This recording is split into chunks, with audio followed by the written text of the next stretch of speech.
evening. Ira Epstein of Linn Associates with your financial market wrap-up for this Wednesday, the 7th of July, 2021. Right now it's 6:25 at night. There's something I'm watching. We saw the Fed minutes today. There's nothing new in there. They're talking about tapering. Do they do it? Which section do they taper? How much will they taper? They haven't begun the formal talks, but they want to know about that. There's talk about that repo facility in there. There's concern about the COVID, the variant, the Delta, that is grabbing hold.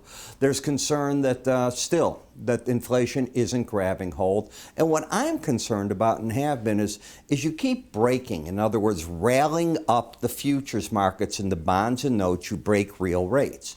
You went under 130 in the 10-year note. Now, I recall watching TV over the past 2 weeks with many of the analysts I really respect that have said that if you get under 1325, they think the market might start tanking in the stock market. Well, the opposite is happening. You're going up and making new highs. And where I think they've missed the boat on the first leg, they might be right as we go down the road here. But the first leg is the psychological. I can't make any money on bonds, treasuries, or anything. When you take into account inflation, I'm getting a negative rate. I might as well buy stocks. And that's what I think is going on. Now, will that flow over into the gold? Well, it takes a headwind away from gold. What is the headwind? Higher interest rates. We don't have the reflation yet that people think we're going to get. I know, like you, I go into the store, prices are up on everything. Everything. I just saw one of the cuts of steak that I love has gone up since the summer, $2 a pound. Okay. I realize that. I realize what is going on. But I also realize in the bigger picture, you don't have a real lot of wage inflation. And let's face it, services and wages, that's a big part of the U.S. economy. And you're missing out on getting that going that way. Look at the amount of jobs today that they said are open online, and the JOLTS number. They just keep climbing. They're not getting takers, and they won't until the 25 states that are in the government program, the program ends, and a certain amount of those people go, okay, summer's over, I might as well get a job. If you look at the S&P, you're at a new all-time high, 4351.50. You can see that on the chart. You can see that you're still in the pattern of higher lows, higher highs. You can see how the market just keeps, it's up here. It's not accelerating to the upside, and that's because you're trading against the upper Bollinger Band. The odds of staying over a Bollinger Band or under it are just 5% of the time. Now, when it eventually narrows in, that number's going to drop. And that's because it's going to break out one way or the other, or do what this market did. Instead of breaking out with a big up or down, it's pushing on that band higher and in the process widening it out. That's a very bullish scenario. In the old days, and it's still what I see so many novice analysts do, well, look at how overbought the market is. Nonsense. It's not overbought. The market's embedded. It's locked in a trend and it's good. And the breaks in it are getting bought. Is everybody that's short is wrong? I think you'd agree with that. The bulls are the ones making the money, and on breaks you get the short covering, the guys that are saying, hey, I want in. Now, one of the ways you recognize that's coming to an end is when the red line closes under 80, like it did here, and you get those corrections. But you're not at that point.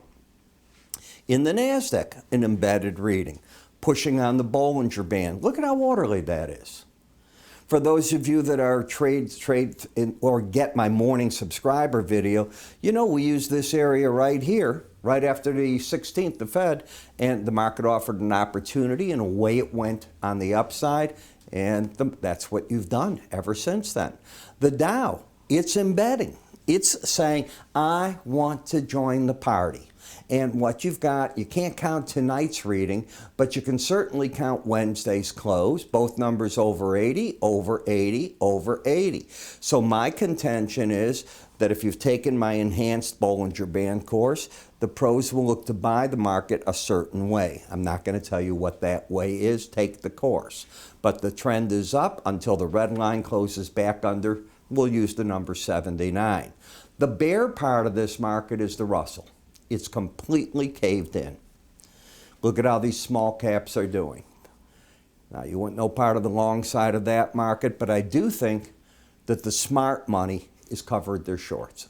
Past tense, covered their shorts. In the VIX, you're stuck at the 18-day average. I call that the line in the sand in an oversold condition. Don't see anything there. Okay, now you've gotten, with tonight, you're 3 days in a row up and over the upper Bollinger Band. The most I typically look for is 5. So you'll say, oh, the market's going to break. Understand something. When you start doing that, like you did back here too, it's not a sign of weakness. It's a sign that you're pulling the rubber band too much, but it's also a sign of strength, that people are going to look for opportunities in the market. The difference here is it's not embedded, it's overbought. So no, I am looking for a pullback in the market, and from there I'll make decisions, but I wouldn't make one here. Same thing in the 10-year notes. Overbought, 2 settlements over the upper Bollinger Band and over it now. You own it. I wouldn't have my clientele. In the dollar index, embedded reading, higher lows, higher highs, bullish crossover, and up and away you go. Has the market hit an upside target yet? No. One of those targets, a big one, is the 93.14 level, the upper Bollinger Band. So we'll see what happens. If you get this red line to close under 79, then I'd look for a pullback to the 18-day average of closes. But I don't see anything bearish on that chart, just bullish. In the eurocurrency, it's the flip-flop of the dollar. I'm just in the bear camp in this market. Still looking for the lower lows. Potential here is the 117.50 zone. Today was an important day. You went down to some key numbers that my subscribers know, and I liked what I saw. It's a heck of a opportunity to get short on an embedded trade off the course that I teach there. Not every trade works. If you think they do, boy, would you be wrong. But you control risks, and you're looking for the opportunity of setups. That's what trading is all about.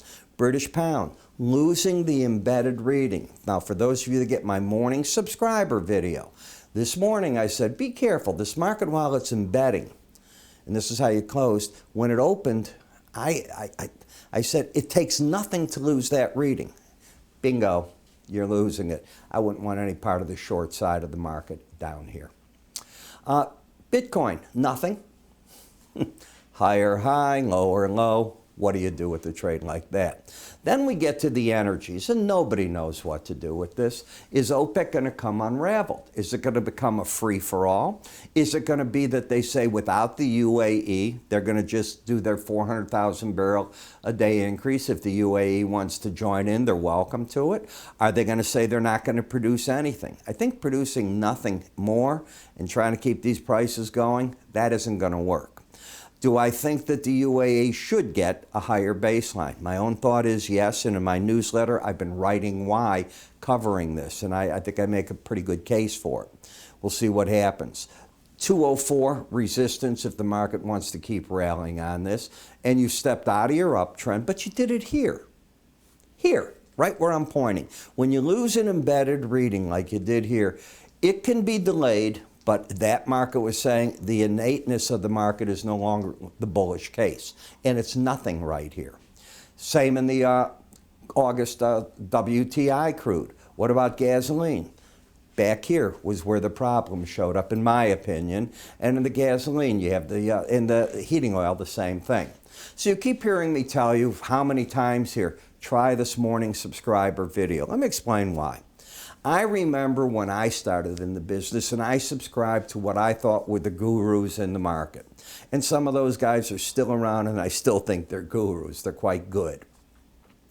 I couldn't wait to get their newsletter. Now, then they had the newest fangled thing to do, telephone. You'd call in and you get the telephone update. I stopped mine after 3 decades earlier this year.